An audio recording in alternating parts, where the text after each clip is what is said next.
नमस्कार, आप देख रहे हैं इंडिया टीवी। आपके साथ मैं हूं मीनाक्षी जोशी। सुबह के 10 बज रहे हैं। वक्त हो गया है दमदार 10 का। राम मंदिर में चढ़ावा चोरी की जांच कर रही एसआईटी एक बार फिर से अयोध्या जाने की तैयारी में है।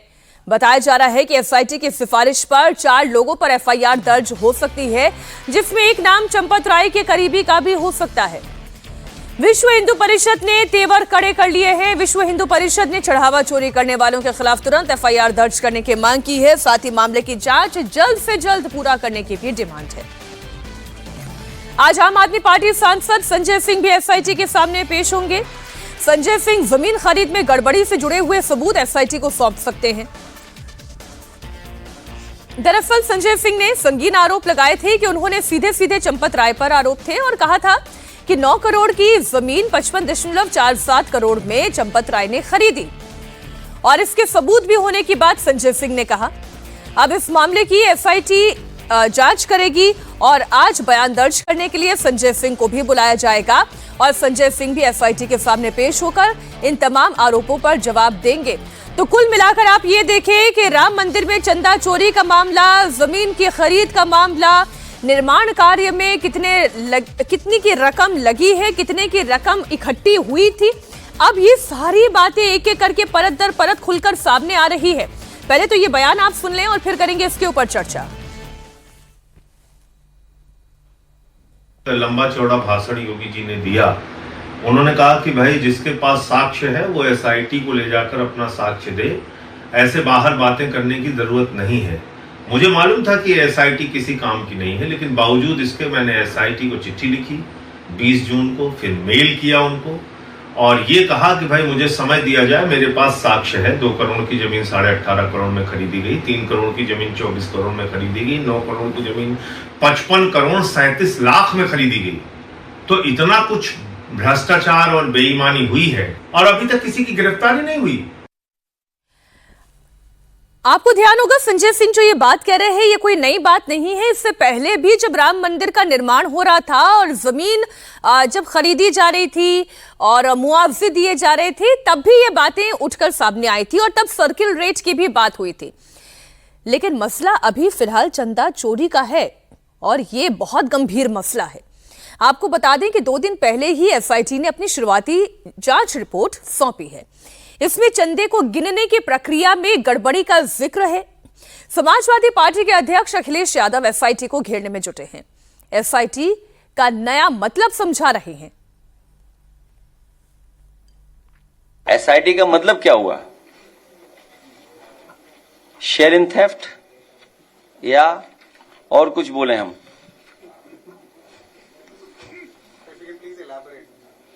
बाकी एलेबोरेट आपके लिए है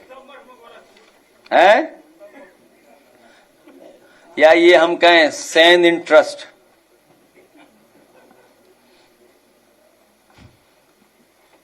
शेयर इन थेफ्ट या कहें सेंड इन ट्रस्ट?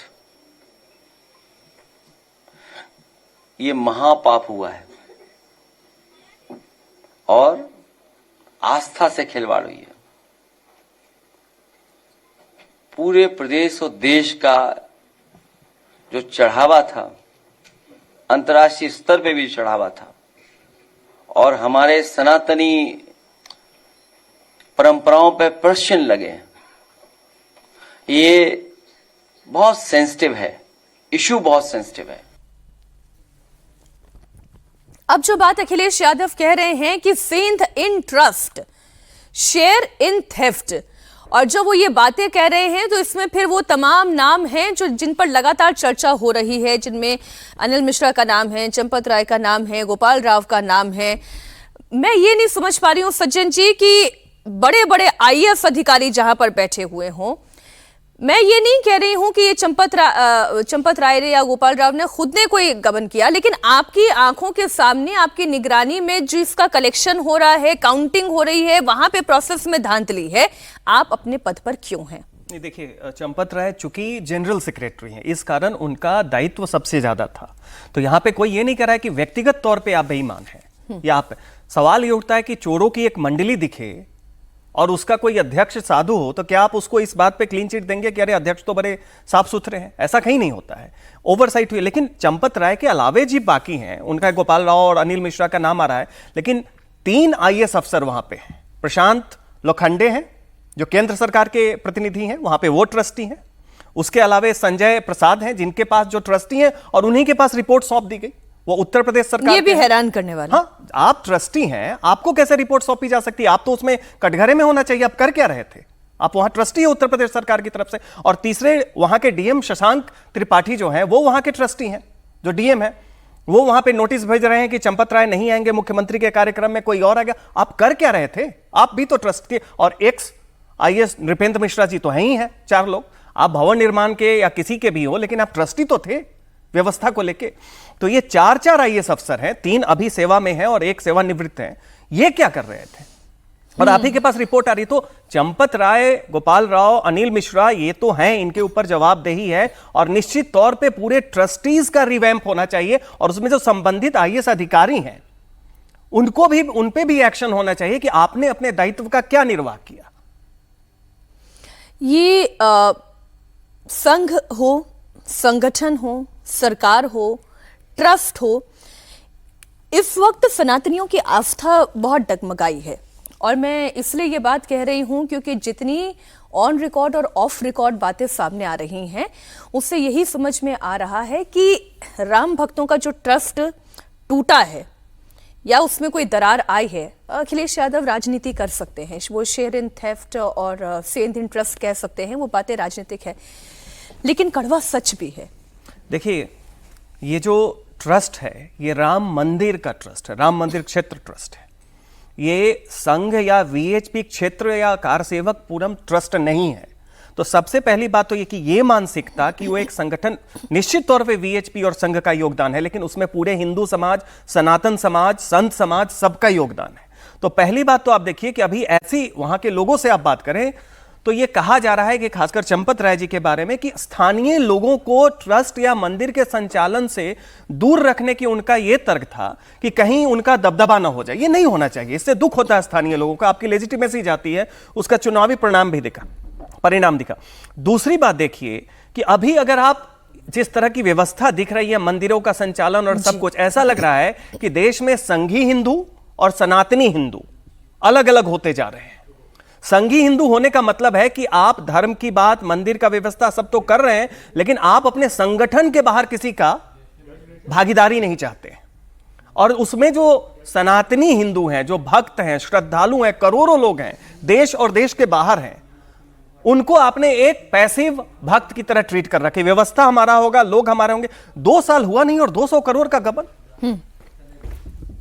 आज से 5 साल 10 साल बाद और कुछ नहीं याद होगा। ये लोगों को याद रखा जाएगा कि जिस व्यवस्था में मंदिर बना, इतने कुर्बानी के बाद, इतने त्याग के बाद 2 साल हुए और 200 करोड़ का गबन हुआ।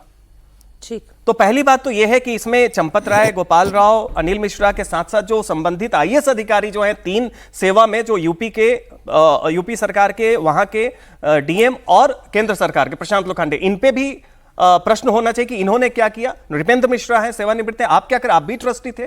और उसके बाद जो ट्रस्ट बने, रिवैम्प हो, उसमें संघ VHP के अलावे भी जो संत समाज है और बाकी जो जिम्मेदार लोग हैं उनको भी लाइए, इसको वृहद बनाइए, बड़ा बनाने की जैसे अटल जी कहते थे ना, छोटे मन से कोई बड़ा नहीं हो सकता, वो बात फिर से दिखनी चाहिए। और टूटे मन से कोई खड़ा नहीं हो सकता। तो अगर राम भक्तों का मन टूट गया, राम जी पर तो उनकी आस्था रहेगी, लेकिन ट्रस्ट पर यह आस्था फिर कभी नहीं आ पाएगी अगर आज इस पर एक्शन नहीं हुआ। और जो हमारे सोर्सेस ये बता रहे हैं कि इस्तीफा कभी भी हो सकता है और फैसले का वक्त आ गया है, ये निर्णायक घड़ी है। अगली खबर की तरफ बढ़ते हैं। भारत में अब पाकिस्तान की तरह शरिया कानून बनाने की मांग उठने लगी है। शरिया कानून बनाने की मांग, ऐसी मांगे अब सड़क पर नहीं बल्कि सदन में उठ रही हैं। महाराष्ट्र में एनसीपी के विधायक और सीनियर लीडर नवाब मलिक की बेटी सना मलिक ने महाराष्ट्र विधानसभा में भारत में पाकिस्तान की तरह शरिया कानून बनाने की मांग की है। महाराष्ट्र विधानसभा में सना मलिक ने डिमांड की कि कुरान के आधार पर भारत में कानून बने। महाराष्ट्र विधानसभा में एनसीपी विधायक सना मलिक ने कहा कि इस्लाम में जो भी कुरान कहता है उसे हम फॉलो करते हैं। अगर कुरान में कोई चीज कही गई है उसे फॉलो करने के लिए पाकिस्तान ने कोई नियम बनाया है तो भारत भी उसे लेकर आए। हम इसकी मांग करते हैं। आप सुनिए सना मलिक को। उसको इम्प्लीमेंट किया जाए। पाकिस्तान ने मुस्लिम लॉ जो हमारा कुरान जो कहता है उसको इम्प्लीमेंट किया है, और वही अगर इधर भी इम्प्लीमेंट किया जाएगा तो हम में से किसी को भी इस्लाम के में जो भी कुरान बोलता है वो हम फॉलो करते हैं। अगर कुरान में कोई चीज़ कही गई है उसको फॉलो करने के लिए अगर इम्प्लीमेंटेशन पाकिस्तान ने लाया है तो भारत देश भी लाए, और हम इसकी मांग करते हैं। दूसरा, ट्रिपल तलाक जो है, आज भी मैं कहना चाहूँगी तलाक के कई फॉर्म्स होते हैं, तो तलाक़े हसन, तलाक़े एहसन और तलाक़े बिद्दत। तलाक़े हसन, तलाक़े एहसान, ये जो 2 तलाक है ये हम फॉलो करते हैं। तलाक़े बिद्दत इज़ अ कल्चरल फॉर्म जो सालों पीढ़ी बाई पीढ़ी फॉर्म होते आया है, उसमें कहीं भी उसका हमारे रिलीजन में मेंशन नहीं है। तो जब इंस्टेंट ट्रिपल तलाक को रद्द किया गया, उसके ऊपर लॉ लाया गया, जो चीज़ हमारे पास है ही नहीं उसको रद्द किया गया। पॉलीगैमी सिर्फ मुस्लिम्स में अलाउड है। क्या कह रही हैं सना मलिक? क्या वो पॉलीगैमी को एंडोर्स कर रही हैं? सना मलिक जो कर रही हैं वो सीधा सीधा केवल मुसलमानों के वोट के लिए कर रही हैं, जो मुझे उनका राजनीतिक हित दिखाई दे रहा है। आप ट्रिपल तलाक की बात कर रही हैं, तलाक़े बिद्दत की बात कर रही हैं, आप पॉलीगैमी की बात कर रही हैं। सना मलिक के इस बयान पर महाराष्ट्र विधानसभा में बड़ा हंगामा हुआ। महाराष्ट्र सरकार में मंत्री और बीजेपी विधायक नितेश राणे ने तीखा हमला बोला। उन्होंने तो यहां तक कह दिया कि अगर किसी को देश के कानून और संविधान का पालन नहीं करना तो उसे अपने पद से इस्तीफा दे देना चाहिए। हमारे देश में डॉक्टर बाबा साहेब अम्बेडकर जी का संविधान चलता है। एक ही संविधान मानने वाले हम सब लोग हैं। ये मुस्लिम लॉ बोर्ड फोर्ड ये सब कोई भी बोर्ड को सबको खारिज कर देना चाहिए। इनको हमारे ही देश में रह के शरिया कानून लेके आना है, जिहाद करना है। इस तरीके ऐसे सभी बोर्ड को स्क्रैप करना चाहिए, बैन करना चाहिए, उनके सारे मेंबर्स को अरेस्ट करके जेल में डाल देना चाहिए। तो अब जो बात नितेश राणे कह रहे हैं कि जिन्हें पाकिस्तान के कानून पसंद आ रहे हैं वो पाकिस्तान में जाकर रह रहे हैं, मैं ये नहीं समझ पाती हूं कि ये सना मलिक भारत के संविधान को मानती हैं या कानून को मानती हैं। कुरान के हिसाब से देश चलेगा या संविधान के हिसाब से देश चलेगा?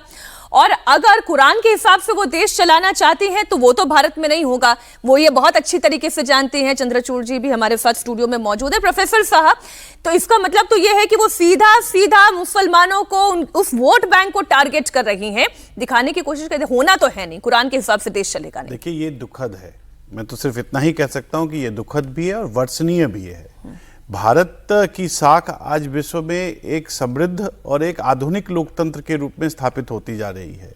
संविधान के जितने भी अनुच्छेद हैं, अनुच्छेद 14 हो, 15 हो, 19 हो, 21 हो, 25 हो, 26 हो, इन सभी अनुच्छेदों के विपरीत है उनका ये बयान। मुझे लगता है कि वो किसी न किसी उद्देश्य से एक पोलराइज करने की जो एक कोशिश की जाती है, और मुझे लगता है कि ना ही सिर्फ उनका बल्कि पितृसत्ता में मुझे लगता है कि उनको ज़्यादा विश्वास है, क्योंकि पहले उनके पिताजी इस प्रकार के वक्तव्य देने के लिए जाने जाते थे, अब वो इस प्रकार का वक्तव्य दे रहे हैं। तो वो भारत में मुसलमानों में भी एक बहुत मिनिस्कूल छोटा सा महाराष्ट्र में कितना अर्जित कर लेंगे इस तरीके के बयान से? इससे अर्जन से ज्यादा क्या होता है, इसमें वो एक ऑप्टिक्स होता है जिससे कि आप राजनीति में किसी तरीके से कोई भी एक छोटी मानसिकता को भी दिखाकर आप एक रेलेवेंट बने रहना चाहते हैं, प्रासंगिकता के लिए। हाँ, बस इसके अलावा इनके पास कुछ है नहीं। देश आगे बढ़ रहा है, यहाँ यूनिफॉर्म सिविल कोड की बात हो रही है, राज्यों में यूनिफॉर्म सिविल कोड लगाए जा रहे हैं। जब आधुनिकता की ओर हम बढ़ रहे हैं, विकसित भारत की तरफ हम बढ़ रहे हैं, इस प्रकार के मुझे तो लगता है ऐसे वक्तव्यों को बिल्कुल खारिज कर देना चाहिए। और मुझे इन वक्तव्यों पर कभी भी कोई वक्तव्य देना भी मुझे लगता है कि ये ठीक उचित नहीं है। देखिए, इसमें और भी ये है कि ये नवाब मलिक और ये जो हैं एनसीपी जो महायुति मतलब बीजेपी के साथ जिनका अलायंस है, ये अजीत पवार सुनेत्रा पवार फैक्शन से हैं, तो इसको बहुत ही गंभीरता से लेनी चाहिए। दूसरी बात देख लीजिए कि देश का जब बंटवारा हुआ तो जिनको शरीयत और कुरान चाहिए था वो तो चले गए, भारत में जो मुसलमान रह गए सब है, उनकी आस्था धर्मनिरपेक्षता में थी। मैं इसके पीछे की पॉलिटिक्स जानना चाह रही हूँ, क्या इससे इनको कोई फायदा होगा? नहीं, सर, मुझे लगता है कि ये कहीं ना कहीं ये यहाँ से हटके शरद पवार वाले फैक्शन में जाना चाहते हैं, क्योंकि 8-9% तो वहाँ मुसलमान हैं, उसमें कांग्रेस की दावेदारी है, आजकल तो शिवसेना के उद्धव ठाकरे भी उसके दावेदार बन गए। बहुत ज़्यादा इनको फायदा नहीं होगा, क्योंकि केवल मुसलमानों को वोट से नहीं जीत सकते हैं, लेकिन ये कहीं ना कहीं एनसीपी महायुति फैक्शन में रहते हुए बयानबाजी दिखाता है कि इनको कहीं ना कहीं यहाँ से हटके दूसरी तरफ जाने का एक हो सकता है, कवायद हो सकता है, कवायद है देश या में कांग्रेस में। हाँ, ये भी हो सकता है। उद्धव ठाकरे भी इनके पास क्या ऑप्शन जा सकते हैं, वही है, क्योंकि दिख रहा है महायुति में रहते हुए मुसलमानों के ही वोट पर निश्चित तौर पे 8-9% मुसलमान हैं, उसी पे 3-4 पार्टियां कर रही हैं। देश में आज इमरजेंसी लागू होने की 51वीं बरसी मनाई जा रही है। 25 जून 1975 को तत्कालीन प्रधानमंत्री इंदिरा गांधी ने इमरजेंसी लगाई थी। आपातकाल 21 महीने लागू रहा था, जिसके खिलाफ देश के इतिहास का सबसे बड़ा आंदोलन जयप्रकाश नारायण के नेतृत्व में चलाया गया। ऐसे में अब इसे लेकर एनसीईआरटी ने बड़ा कदम उठाया। 9वीं क्लास के छात्रों के पाठ्यक्रम में इमरजेंसी का चैप्टर डाला गया है। एनसीईआरटी ने सोशल साइंस ने नई किताब निकाली, understanding society India and beyond. इसमें लोकतंत्र के सामने चुनौतियों से जुड़े हुए अध्याय में पेज नंबर 155 पर आपातकाल को जगह दी गई है। इसमें बताया गया है कि यह कब लगाया गया था, कब तक लागू रहा था, आम लोगों के मौलिक अधिकारों का किस तरह हनन हुआ था, इस दौरान चलाए गए जेपी आंदोलन की डिटेल है, कौन कौन नेता इस आंदोलन से जुड़े, 21 महीने के बाद इमरजेंसी को कैसे देश भर से खत्म किया जा सका, ये तमाम बातें इस चैप्टर में लिखी हुई हैं। इमरजेंसी की 51वीं बरसी पर आज बीजेपी देश भर में अलग अलग कार्यक्रमों का आयोजन भी कर रही है। बीजेपी संविधान हत्या दिवस मना रही है। बीजेपी के राष्ट्रीय अध्यक्ष नितिन नवीन आज रोहतक के हरियाणा में आपातकाल की बरसी पर आयोजित कार्यक्रम में शिरकत करेंगे। थोड़ी देर पहले मुख्यमंत्री योगी आदित्यनाथ ने इमरजेंसी को लेकर सोशल मीडिया पोस्ट डाली, तस्वीर शेयर की।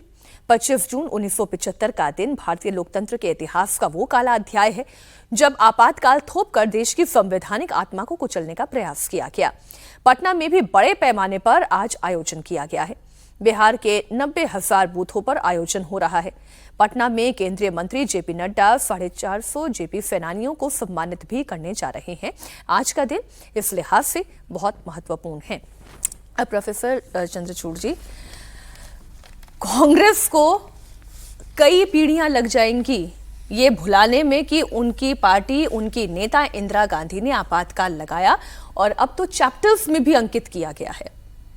अंकित किया जाना भी चाहिए, देर से हुआ है ये काम, ये किया जाना भी चाहिए, क्योंकि देखिए इसकी दो बातें हैं। कभी इमरजेंसी पर मीनाक्षी जी आपके साथ एक लंबी वार्ता होगी, लेकिन इमरजेंसी का चैप्टर अगर स्कूल के करिकुलम में है, 9वीं के क्लास के टेक्स्ट बुक में है, तो ये पहले भी होना चाहिए था। और मुझे तो लगता है कि कांग्रेस के जो सरकारें रहीं उनको भी इसमें कवायद करके इसको रखना चाहिए था। और मैं कह रहा हूँ क्यों, इसका कारण एक है।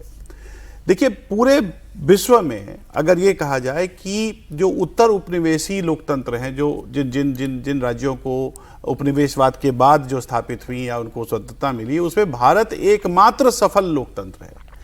इस सफल लोकतंत्र में एक ही बार एक विरक्ति आया, एक डिफॉर्मेशन आया, एक उसमें थोड़ा सा काला अध्याय भी कह सकते हैं, डिफॉर्मिटी आई। और लोकतंत्र में खास करके डिफॉर्मिटी आने की जो प्रवृत्तियां होती हैं वो किन कारणों से होती हैं और उन प्रवृत्तियों को कैसे ठीक किया जा सकता है, ये तो इमरजेंसी का चैप्टर उसको स्थापित करता है कि अगर डिफॉर्मिटी आती है तो उस डिफॉर्मिटी को किन कारणों से वो डिफॉर्मिटी आई और उस डिफॉर्मिटी को कैसे ठीक किया जा सकता है। क्योंकि ये इतिहास जो है वो आगे भविष्य का भी निर्माण करता है।